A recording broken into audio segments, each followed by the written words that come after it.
Assalamualaikum warahmatullahi wabarakatuh. Welcome to my class. Semangat pagi buat anakku semuanya. Siswa-siswi SMK Penerbangan AAG Adi Sucipto Yogyakarta. Apa kabar kalian hari ini? Semoga selalu semangat, dan semangat. Selamat bertemu kembali bersama Bu Sun dalam pembelajaran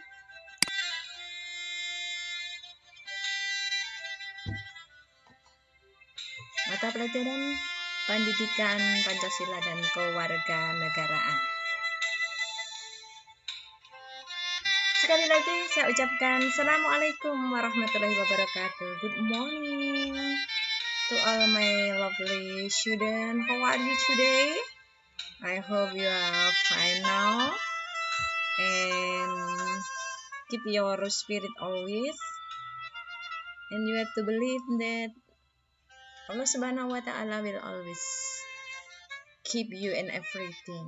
And don't ever forget, when I come in your class, I will always remembering you to keep your spirit and suggest you to create critical situation in your life, and you have to believe that your dream will come true in your life. Okay, my student, whatever happened in our life, believe that you will be able to cope and get out of the problem as a winner, because the Almighty Lord will always be with you. So take care of the spirit of you, and don't ever forget continuously to create critical situation in our life. You have to believe that everything will be easy, insyaAllah. Baiklah anak-anakku semuanya, siswa-siswi kelas 11 SMK Penerbangan AAG Adi Sucipto. Pada pertemuan kali ini kita akan membahas materi mengenai hak dan kewajiban asasi manusia dalam perspektif Pancasila. Perlu Ibu sampaikan mengenai kompetensi dasar pada materi ini adalah 1.12 menghayati hak asasi manusia berdasarkan perspektif Pancasila sebagai anugerah Tuhan Yang Maha Esa. 2.12 peduli terhadap hak asasi manusia berdasarkan perspektif Pancasila dalam kehidupan berbangsa dan bernegara. 3.12 menganalisis pelanggaran hak asasi manusia berdasarkan perspektif Pancasila dalam kehidupan berbangsa dan bernegara. 4.12 menyaji hasil analisis pelanggaran hak asasi manusia berdasarkan perspektif Pancasila dalam kehidupan berbangsa dan bernegara. Adapun tujuan dalam pembelajaran kali ini adalah yang pertama, mengidentifikasi dan menganalisis berbagai contoh kasus pelanggaran hak asasi manusia. Berikutnya adalah mengidentifikasi berbagai upaya penegakan hak asasi manusia. 3. Membuat laporan analisis kasus-kasus pelanggaran hak asasi manusia.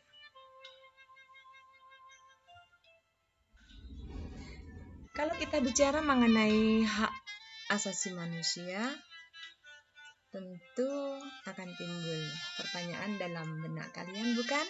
Dan tentu saja kalau kita bicara mengenai hak asasi manusia, tentu para siswa semuanya memiliki hak asasi. Nah, apa sih sebenarnya hak asasi manusia itu? Hak asasi manusia sebenarnya ada banyak pendapat. Hak asasi manusia adalah hak dasar yang melekat pada diri manusia sebagai anugerah dari Tuhan Yang Maha Esa.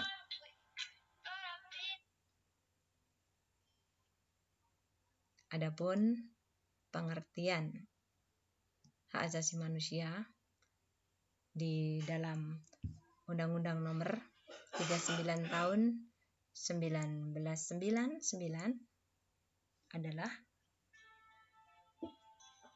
seperangkat hak yang melekat pada hakikat dan keberadaan manusia sebagai makhluk Tuhan yang Maha Esa dan merupakan anugerahnya yang wajib dihormati, dijunjung tinggi, dan dilindungi oleh negara, hukum, pemerintah, dan setiap orang demi kehormatan serta perlindungan harkat dan martabat manusia. Nah, hak asasi manusia yang merupakan anugerah dari Tuhan yang Maha Esa ini sebenarnya terkandung 3 hak kodrat manusia. Yang menjadi 3 hak kodrat manusia sebagai anugerah dari Tuhan yang Maha Esa adalah life, liberty, and property, yaitu hak hidup, liberty, hak kebebasan, dan properti, hak ekonomi. Setiap diri manusia, bahkan semua makhluk hidup yang ada di dunia ini, semuanya memiliki hak sebagai anugerah dari Tuhan yang Maha Esa.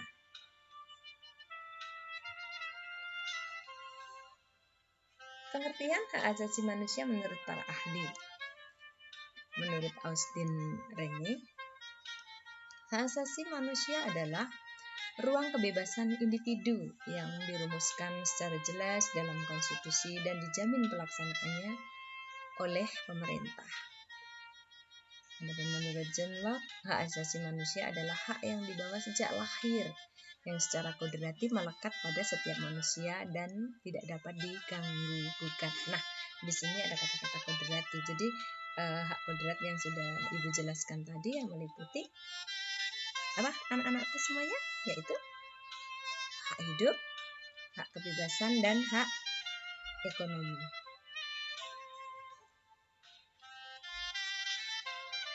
Adapun hak asasi manusia ini memiliki ciri-ciri. Yang pertama adalah tidak dapat dicabut, artinya hak asasi manusia tidak dapat dihilangkan atau diserahkan. Yang kedua, tidak dapat dibagi, artinya semua orang berhak mendapatkan semua hak. Apakah itu hak sipil, hak politik, hak ekonomi, sosial, budaya, dan sebagainya. Setiap manusia memiliki hak yang sama. Kemudian ciri berikutnya adalah hakiki, artinya hak asasi manusia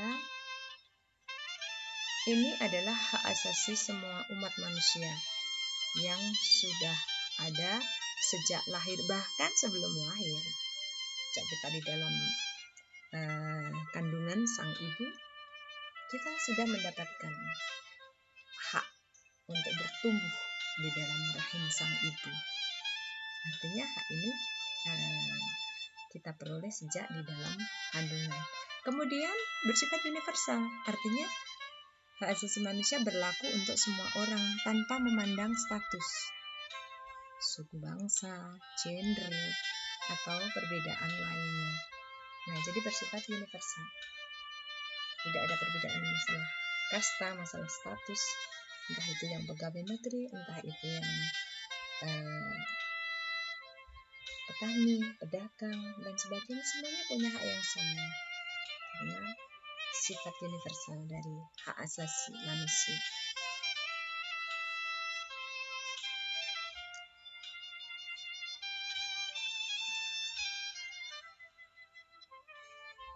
Lalu kalau kita bicara mengenai hak asasi manusia ini sebenarnya dibedakan menurut sifatnya, itu meliputi hak asasi pribadi atau personal right. Kemudian hak asasi ekonomi atau property right. Hak asasi dalam hukum dan pemerintahan, right legal of equality. Hak asasi politik atau political right. Hak asasi sosial budaya atau social and culture right.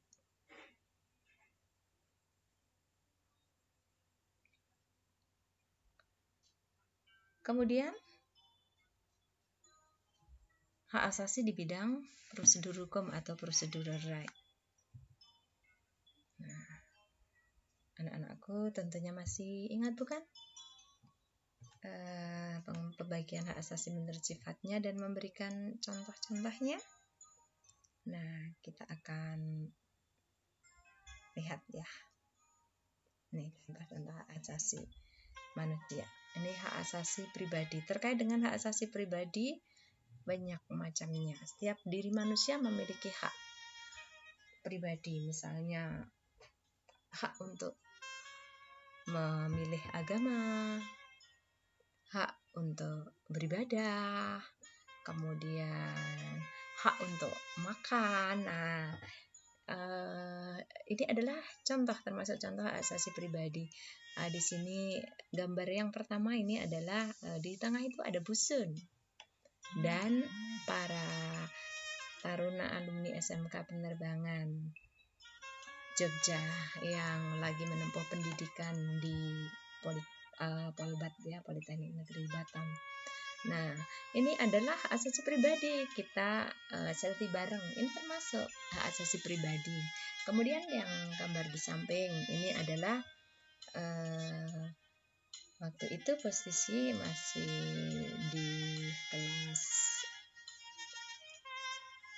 11 ya, seperti kalian kelas 12.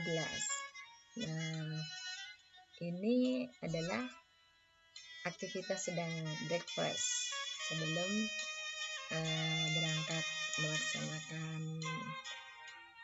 praktek kerja lapangan. Nah, ini termasuk asasi pribadi, yaitu melakukan aktivitas breakfast atau lunch atau dinner dan sebagainya. Kemudian hak untuk mendapatkan pendidikan termasuk asasi sosial budaya. Nah, ini adalah siswa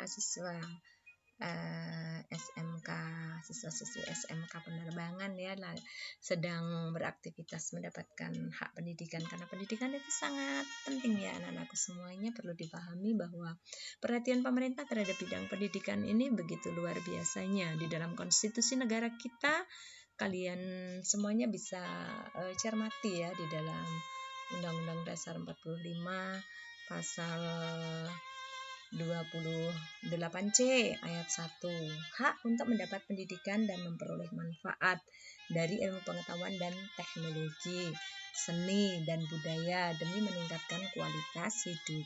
Nah, bahwa kita menempuh pendidikan ini adalah muaranya untuk peningkatan kualitas kehidupan kita. Nah, ini ada Busun nih, gambar yang kedua bersama siswa-siswi SMK Penerbangan. Ini sedang juga aktivitas belajar juga ya. Ini yang dilakukan di luar kelas.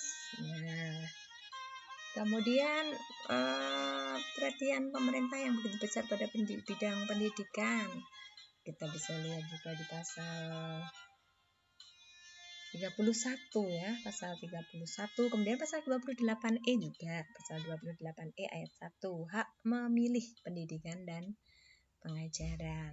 Nah, itu begitu besar perhatian pemerintah. Kemudian berikutnya, ini adalah hak asasi di bidang politik. Anak-anakku semuanya tentunya juga yang sudah berusia 17 tahun ya, sudah memiliki hak untuk berperan serta di bidang politik, misalnya dalam kegiatan pemilu. Nah, kita memiliki hak pilih aktif untuk memilih calon-calon pemimpin yang akan menduduki pada jabatan publik. Nah, yang dipilih itu adalah memiliki hak pilih pasif, hak dipilih. Nah, ini juga terkait dengan hak asasi di bidang politik. Ini aktivitas kegiatan politik pada gambar tersebut. Kemudian hak asasi bidang ekonomi. Nah, ini adalah aktivitas bidang ekonomi, bisa aktivitas perdagangan, kemudian juga aktivitas bercocok tanam, kemudian juga aktivitas ya di perusahaan misalnya di pabrik atau hal-hal yang lain. Nah, sebenarnya aktivitas atau hak asasi bidang ekonomi ini sebenarnya luar biasa sekali perhatian pemerintah, dan kita bisa lihat ya di pasal 27 ayat 2 itu hak untuk memperoleh kehidupan yang layak. Nah, ini bisa diperoleh melalui berbagai jalur, melalui pendidikan. Kita berupaya memperoleh mendapatkan pendidikan yang luas, yang lebih tinggi, harapannya adalah untuk memperoleh kehidupan secara layak. Kemudian aktivitas di bidang ekonomi, nah ini adalah untuk mencapai tingkat kehidupan yang lebih baik. Nah, jangan pernah dilupa bahwa pasal 33 itu hak tentang hak asasi manusia bidang perekonomian. Bapak Dr. Muhammad Hatta sudah mewariskan kepada kita betapa luar biasanya sebenarnya sistem koperasi yang diwariskan oleh beliau. Ini sebagai sosok guru dari perekonomian Indonesia.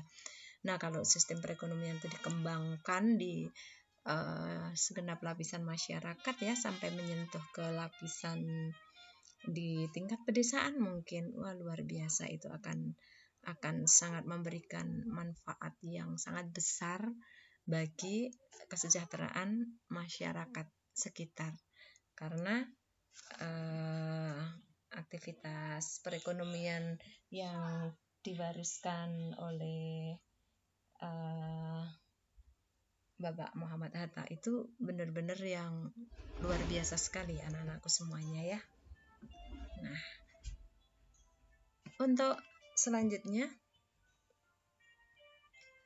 kita bicara tentang masalah kewajiban asasi manusia. Tadi kita bicara tentang hak asasi manusia, kita bicara tentang kewajiban asasi manusia.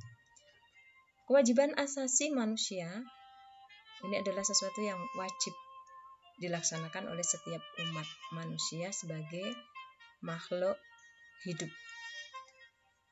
Dalam hak asasi manusia terkandung kewajiban dasar manusia sebagai berikut. Yang pertama adalah setiap hak asasi seseorang menimbulkan kewajiban dasar dan tanggung jawab untuk menghormati hak asasi orang lain. Jadi di dalam pelaksanaan hak asasi setiap manusia itu kita tidak bisa melaksanakan hak kita itu secara kebablasan ya. Artinya hak asasi kita itu dibatasi oleh kewajiban untuk menghormati haknya orang lain. Misalnya hak untuk memeluk agama dan beribadah menurut agama dan kepercayaan kita masing-masing. Tapi kita juga ada sebuah tuntutan untuk, ada sebuah kewajiban untuk menghormati hak orang lain yang berbeda agama menjalankan aktivitas keagamaannya. Nah, seperti itu sebagai contoh. Kemudian yang kedua adalah setiap orang wajib menghormati hak asasi orang lain. Moral, etika, dan tata tertib kehidupan bermasyarakat, berbangsa, dan bernegara. Nah, ini adalah bermuara kepada terciptanya kehidupan yang serasi, selaras, dan seimbang. Jadi ada satu hak yang kita laksanakan, tetapi juga ada kewajiban yang untuk menghormati haknya orang lain. Yang selanjutnya adalah bahwa setiap orang yang berada di wilayah Negara Kesatuan Republik Indonesia wajib tunduk patuh pada peraturan, baik tertulis maupun tidak tertulis, karena sesuai dengan pasal 1 ayat 3, negara kita adalah negara hukum. Jadi negara hukum ini ya mau tidak mau semua orang yang berada di wilayah negara kita wajib tunduk patuh terhadap peraturan yang ada pada negara kita. Nah, tak terkecuali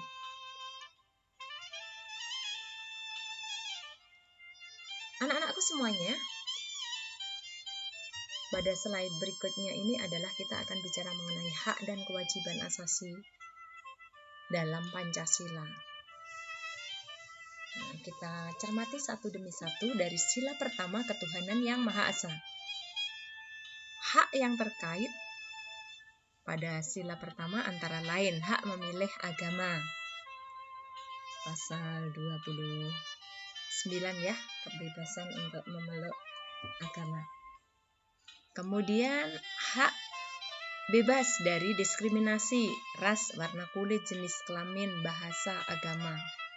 Jadi tidak boleh ada perlakuan diskriminasi karena perbedaan agama, karena perbedaan bahasa, karena perbedaan ras atau warna kulit dan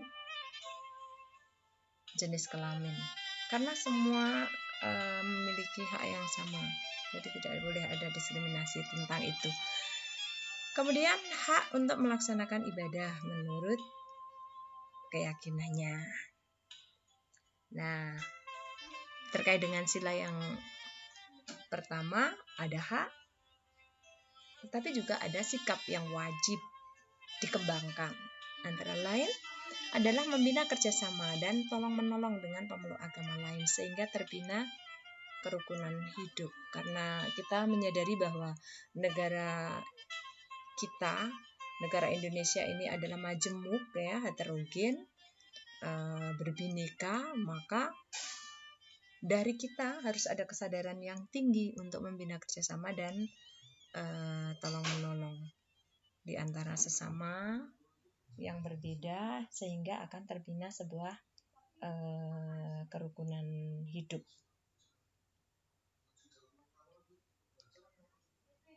Kemudian mengembangkan sikap toleransi menuju terwujudnya kehidupan yang S3. S3 itu apa anak-anakku semuanya? Serasi, selaras, dan seimbang. Jadi sikap toleransi ini sangat dibutuhkan bagi kita yang merupakan negara yang super majemuk ini, sehingga yang berbeda ini bukan menjadi suatu untuk terjadinya sebuah perpecahan, tetapi perbedaan ini justru menjadi tali perekat untuk terwujudnya persatuan dan kesatuan bangsa. Karena kita seluruh bangsa Indonesia ini sibling sebagai keluarga besar bangsa Indonesia. Kemudian tidak boleh memaksakan agama dan kepercayaan pada orang lain. Nah, ini akan sangat bertentangan dengan sila pertama ketuhanan yang Maha Esa ya. Itu yang sikap wajib dikembangkan. Kemudian yang sila kemanusiaan yang adil dan beradab. Hak asasi yang terkait antara lain adalah hak pengakuan terhadap martabat manusia, dignity of man. Kemudian hak asasi manusia itu sendiri atau human right. Lalu hak kebebasan manusia, human freedom, hak yang sama di hadapan hukum. Kemudian juga adanya persamaan derajat, persamaan hak dan kewajiban antara sesama manusia. Terkait dengan hak-hak tersebut, sikap yang wajib dikembangkan antara lain adalah memperlakukan orang lain sesuai dengan harkat dan martabatnya. Kemudian mengakui persamaan derajat, hak dan kewajiban tiap manusia tanpa membedakan suku, agama, keturunan, dan lain-lain. Kemudian mengembangkan sikap saling mencintai sesama manusia, tenggang rasa, dan tidak boleh semena-mena pada orang lain. Nah, ini harus menjadi satu perilaku dalam kehidupan kita sehari-hari, anak-anakku semuanya ya. Butir demi butir harus kita kembangkan dalam kehidupan kita sehari-hari. Ini bukan sekedar menjadi sebuah slogan atau apa, tetapi ini adalah nilai-nilai luhur yang terdapat di dalam sila Pancasila ini menjadi pandangan hidup menjadi pedoman bagi kita dalam kehidupan berbangsa, bermasyarakat, berbangsa, dan bernegara. Kemudian terkait dengan sila persatuan Indonesia, antara lain adalah terkait hak yang terkait adalah hak menikmati hak asasinya tanpa terbelenggu. Nah, kita bisa menikmati hak asasi kita tanpa terbelenggu oleh sesuatu sehingga kita tidak bisa menikmati hak asasi kita. Tetapi tentu ada pembatasan, maksudnya ada satu kewajiban untuk menghormati hak orang lain. Kedua, hak bergaul satu sama lain dalam semangat persaudaraan. Hak mengembangkan bakat dan minat yang dimiliki silakan dikembangkan, karena luar biasa ya, kita ada media sosial yang luar biasa, perkembangan teknologi yang luar biasa ini, sehingga bakat, talenta, minat yang ada pada diri kita itu bisa terakomodir secara luas dan mudah. Nah, tentunya yang memberikan manfaat-manfaat yang positif bagi lingkungan, masyarakat, dan siapapun yang menikmati. Kemudian hak memilih tempat tinggal yang nyaman. Nah, ini adalah hak kita untuk memilih tempat tinggal yang nyaman untuk kehidupan kita. Sikap yang wajib dikembangkan terkait dengan sila persatuan Indonesia adalah menempatkan kepentingan bangsa dan negara di atas kepentingan pribadi dan golongan. Kemudian sanggup dan rela berkorban untuk kepentingan bangsa dan negara. Mengembangkan persatuan Indonesia atas dasar Bhinneka Tunggal Ika. Nah, ini perlu kita sadari ya, karena negara kita adalah negara yang memiliki potensi besar untuk terjadinya perpecahan karena perbedaan itu tadi, tetapi juga memiliki potensi yang cukup besar untuk terjadinya persatuan dan kesatuan bangsa. Nah, ini membutuhkan kerja keras dan kesadaran yang tinggi bagi kita masyarakat Indonesia untuk tetap membina kekompakan, membina persatuan dan kesatuan bangsa, sehingga terwujud sebuah bangsa yang besar, yang memiliki sikap yang luar biasa untuk mewujudkan sikap toleransi, tenggang rasa, dan tetap mengembangkan persatuan Indonesia menjadi sebuah negara yang maju. Sila kerakyatan yang dipimpin oleh hikmat kebijaksanaan dalam permusyawaratan perwakilan. Nah, terkait hak warga negara adalah hak mengeluarkan pendapat, hak berkumpul dan mengadakan rapat, hak ikut serta dalam pemerintahan, hak menduduki jabatan publik. Sikap yang wajib dikembangkan terkait dengan sila yang keempat ini adalah mengutamakan musyawarah mufakat dalam mengambil sebuah keputusan, tidak memaksakan kehendak pada orang lain. Ya, ini bertentangan dengan sila yang keempat. Memberikan kepercayaan pada wakil-wakil rakyat untuk melaksanakan tugasnya. Nah, kemudian melaksanakan hasil keputusan yang sudah disepakati bersama dengan penuh tanggung jawab, meskipun keputusan itu tidak sesuai dengan hati nurani kita. Tapi kalau memang itu sudah menjadi sebuah keputusan hasil musyawarah mufakat, ya dengan sikap yang legowo dan bertanggung jawab, ya melaksanakan hasil keputusan bersama. Dengan sila yang kelima, keadilan sosial bagi seluruh rakyat Indonesia. Hak yang terkait adalah hak tiap warga negara memiliki kebebasan hak milik, hak jaminan sosial, hak mendapatkan pekerjaan, dan perlindungan. Kemudian terkait dengan jaminan sosial, anak-anak semuanya bisa lihat ya di dalam konstitusi negara kita, seperti misalnya pasal 34 misalnya. Kemudian hak mendapatkan pekerjaan pasal 27 misalnya. Ya. Lalu sikap yang wajib dikembangkan, mengembangkan sikap gotong royong dan kekeluargaan dengan masyarakat sekitar. Lalu tidak melakukan perbuatan yang merugikan kepentingan umum. Ya, jangan sampai. Kita seringkali melihat ya di jalan-jalan, fasilitas-fasilitas umum masih banyak coretan-coretan dari tangan-tangan nakal ya. Nah, itu adalah sikap perbuatan yang merugikan kepentingan umum. Dijaga, harus punya kesadaran yang tinggi untuk menjaga. Kemudian bekerja keras, jangan malas-malasan, jangan terpangku tangan. Harus belajar mulai dari sekarang bagaimana bekerja keras, bagaimana belajar dengan giat. Nah, itu cara siswa untuk bekerja keras. Kemudian juga membantu orang tua di rumah ya. tidak boleh bermalas-malasan, bersikap adil. Itu sikap yang wajib dikembangkan antara lain itu. Baiklah anak-anakku semuanya, mungkin untuk pembelajaran pada sesi kali ini terkait dengan masalah hak asasi manusia dan kewajiban asasi manusia dalam perspektif Pancasila. Sampai di sini Ibu akhiri dulu.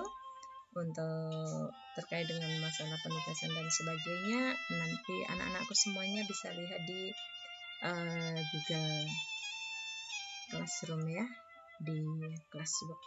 Anak semuanya bisa menemukan dan menyelesaikan penugasan pada sesi kali ini. Sampai di sini untuk pertemuan kali ini anak-anakku semuanya, tetap semangat dan sampai jumpa. Ibu mohon maaf apabila ada salah kata dalam menyampaikan materi ini. Wassalamualaikum warahmatullahi wabarakatuh.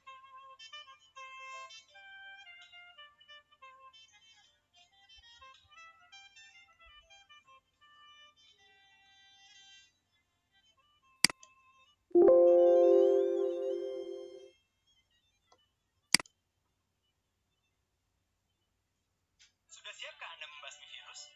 Ini senjataku melawan virus. Prima Protein